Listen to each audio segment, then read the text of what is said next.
SIR case पर फिर सुनवाई हुई, पार्शल सुनवाई हुई, जिसमें मेन इशू आज ये था कि सुप्रीम कोर्ट ने 3 ऑर्डर्स में ये बोला है कि भाई इनको आधार एक्सेप्ट करना होगा, लेकिन फिर भी हम लोगों ने दिखाया कि इलेक्शन कमीशन ने ब्लॉक लेवल ऑफिसर्स को आदेश दिया है कि तुम आधार सिर्फ क्यों एक्सेप्ट कर रहे हो, आधार के साथ कोई और जो हमने 11 डॉक्यूमेंट बताए थे, जब तक वो होगा तब तक तुम आधार नहीं एक्सेप्ट करोगे और तुम शो कॉज करो कि तुम्हारे खिलाफ डिसिप्लिनरी एक्शन क्यों ना लिया जाए। ये देखने के बाद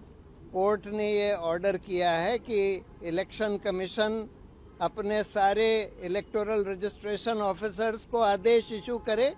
कि आधार एक्सेप्ट किया जाएगा बाकी 11 डॉक्यूमेंट्स के साथ, या उसके बगैर भी, मतलब कि 12 डॉक्यूमेंट होगा जो कि डॉक्यूमेंट लोग दे सकते हैं। और ये भी बोला है कि वो कंक्लूसिव प्रूफ नहीं है सिटीजनशिप का, और सिटीजनशिप देखने के दूसरे कोई मापदंड हो सकते हैं, लेकिन उनको आधार मानना पड़ेगा। जैसे 11 डॉक्यूमेंट्स उन्होंने स्पेसिफाई करे थे, उसी तरह से 12वां डॉक्यूमेंट होगा, और अगर कोई जना सिर्फ आधार भी अपना देता है वो मानना पड़ेगा। और ये भी बाद में शायद आदेश दिया है कि इसको पब्लिसाइज भी करना होगा, या तो एक तो इंस्ट्रक्शंस इशू करें सारे ऑफिसर्स को कि आधार लिया जाएगा, और दूसरी बात अगर सिर्फ आधार भी कोई देता है तब भी लिया जाएगा, और दूसरी बात कि उसको पब्लिसाइज भी करें। और बाकी हियरिंग जो है अब अगले सोमवार को यानी 15 तारीख को होगी। इलेक्शन कमीशन कह रहा है ये बात, वो तो दिखा भी नहीं रहे हैं कि भाई क्या डॉक्यूमेंट अपलोड करे गए हैं, किस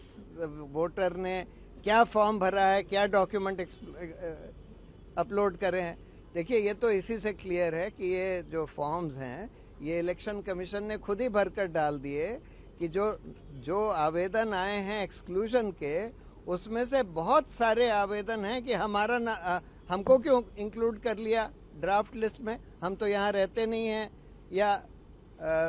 हम तो एलिजिबल हैं नहीं। इसका ये मतलब है कि उन्होंने वो आवेदन नहीं दिया। ये आवेदन जो हम लोग शुरू से कह रहे थे, जल्दी में इलेक्शन कमीशन ने खुद ही अपलोड किया। देश भर में एसआईआर होगा, अब उसके लिए आधार कार्ड अगर वैलिड हो जाता तो देश भर में जो एसआईआर होंगे वहाँ पे भी एक रास्ता खुल जाएगा। वो तो खुलेगा ही, मतलब देखिए वो तो ऑब्वियस है, वो तो इलेक्शन के रूल्स में, एक्ट में, सब जगह लिखा हुआ है कि आधार जो है, इनफैक्ट जब कोई वोटर पहली बार अपने आप को रजिस्टर कराता है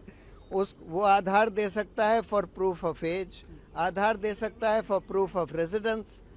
सिटीजनशिप के लिए सिर्फ सेल्फ डिक्लेरेशन देना होता है, यानी 3 चीज वो मांगते हैं, proof of age, proof of residence और सिटीजनशिप। आधार जो है प्रूफ ऑफ एज भी है, प्रूफ ऑफ रेजिडेंस भी है, कि दोनों चीजें उसमें लिखी रहती हैं। सिटीजनशिप के लिए सिर्फ सेल्फ डिक्लेरेशन देना होता है, आप बस डिक्लेयर कर दें कि हम सिटीजन हैं। तो जिन लोगों ने भी ये फॉर्म भरा था उन लोगों का ये तो डिक्लेरेशन ही माना जाना चाहिए कि भाई उन्होंने डिक्लेयर कर दिया है कि वो सिटीजन है, इसीलिए वो अपना नाम वोटर्स लिस्ट में डालने के लिए आवेदन दे रहे हैं। जिन 5 राज्यों में अगले साल 2026 में चुनाव है उस पर तत्काल एसआईआर शुरू किया जाए। असम, बंगाल, तमिलनाडु, केरल और पुडुचेरी, इन 5 राज्यों में चूंकि अगले साल चुनाव होना है, इसलिए मैंने मांग किया था कि इस पर तत्काल एसआईआर शुरू किया जाए। माननीय सुप्रीम कोर्ट ने इलेक्शन कमीशन को आज नोटिस जारी किया है और अगले मंडे को यानी अगले सोमवार को इस पर फिर से 15 सितंबर को सुनवाई होगी। मैं आशा करता हूं कि इस बीच इलेक्शन कमीशन पूरी फॉर्मेलिटी पूरी कर लेगा और अगली सुनवाई के पहले असम, बंगाल, तमिलनाडु, केरल और पुडुचेरी में एसआईआर के टाइमलाइन को डिक्लेयर कर देगा।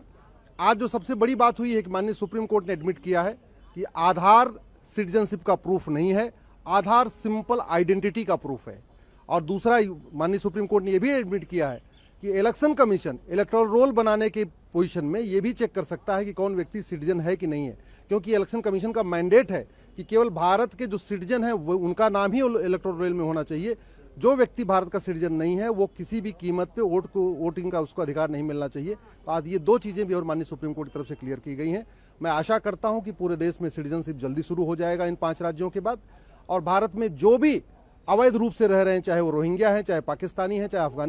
अफगानिस्तानी हैं या बांग्लादेशी, उन सब का वोटिंग का जो राइट है वो खत्म होगा, वोटिंग का जो नाम जुड़वा लिया वो कैंसिल होगा और उनको धीरे धीरे बाद में निकालने की प्रक्रिया भी शुरू होगी।